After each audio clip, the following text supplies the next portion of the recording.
Move on, first period. Henrik Lundqvist tested, but denying people.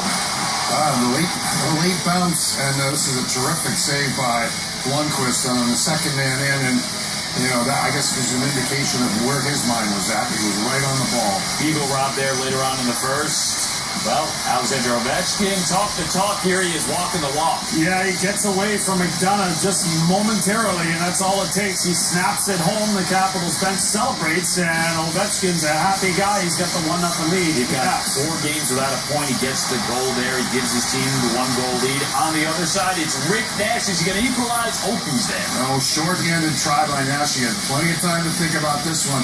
Decides to go 5-hole, denied by Holtby. So, Nash can't get the Rangers on the board. You go to the second period. It's the Rangers on the power play, and maybe this wasn't the combination you were expecting, but it's JT Miller. Young guys for the Rangers respond. A lot of Kuznetsov and Burakovsky early for the Capitals, and here's Hayes to bury the equalizer. Later on, late in the second period, it's Lundqvist staring down Burakovsky. He did stare him down. There was a lot of time for Burakovsky right off to the side of the net, but you can see the focus of Lundqvist there all night.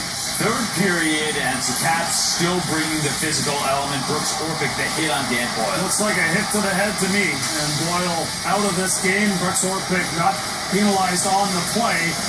And the New York Rangers lose their veteran defenseman before overtime, and that's the last we would see of Dan Boyle on this one. Go to overtime. Remember, leading up to this one, Evgeny Kuznetsov said, well, the reason we're going to win this game is because our goalie's better. Braden Holtby was brilliant. 41 saves. Yes. Devoting all their energy to this game, both teams. Off the tie-up, it is fair, but it came back to handle. Drive, but Girardi to save.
The only goal, it was the first goal on a long night.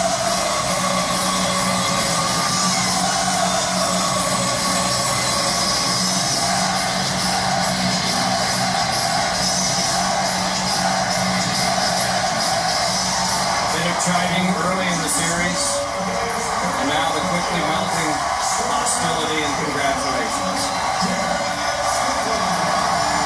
You can argue a lot about whether this, if you go back a lot of years, is one of the best goalie duels ever in the playoffs. Sure can't argue about the performances they have both had again tonight.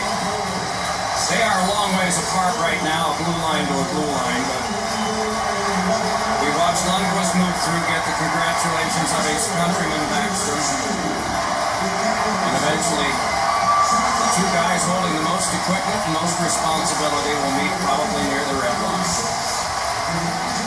Just a phenomenal series.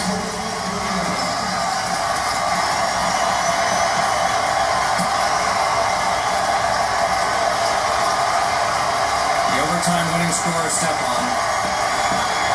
The two goalies.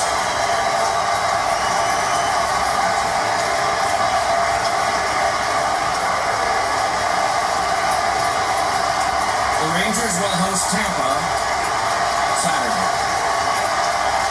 The Rangers will salute their crowd now.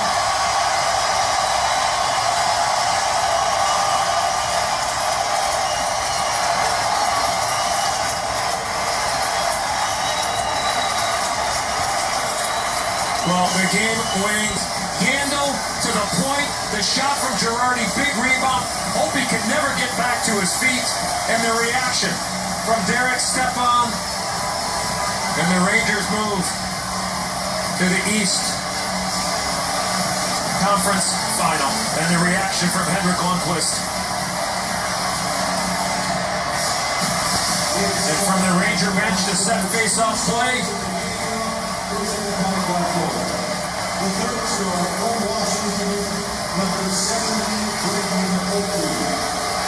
One man's floor, another man's ceiling. Part of all of that, Henrik Lundqvist.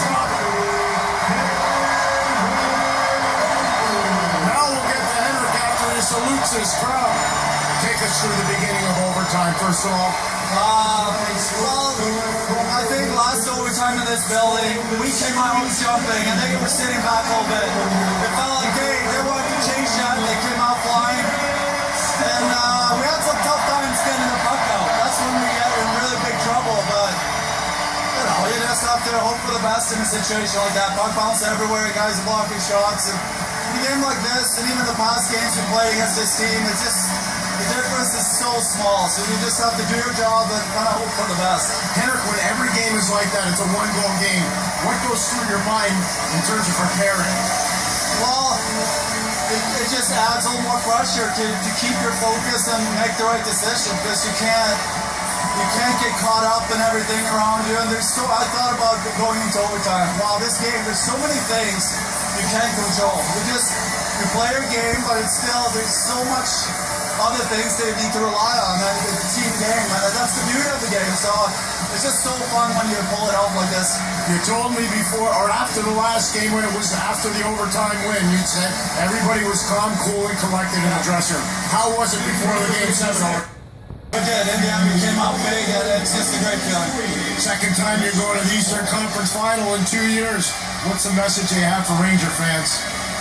Well, there's no better feeling than to win these games at home in front of these fans. I mean, you see the building, they just go nuts, and to share that with them, and they support us all year. It's such a great moment when you're part of that. It's hard to replace for anything. Congratulations, Henrik. We'll see you for the Eastern Conference Final. Yes, we do. Thank you very much. The second Game 7 overtime goal scored in this arena that goes back to the late 60s. Derek Stepan joins Stefan Matteau, who was in the building tonight. What a finish. You're watching the Stanley Cup playoffs, part of NBC Sports Championship season. The Rangers move on to the Stanley Cup playoffs Eastern Conference Final against Tampa, defeating the Capitals in OT 2-1 for Kenny Albert, Joe Micheletti, John Forsland, Pierre, and Eddie. Doc saying, we'll check back in with Liam, Mike, and Keith after these messages.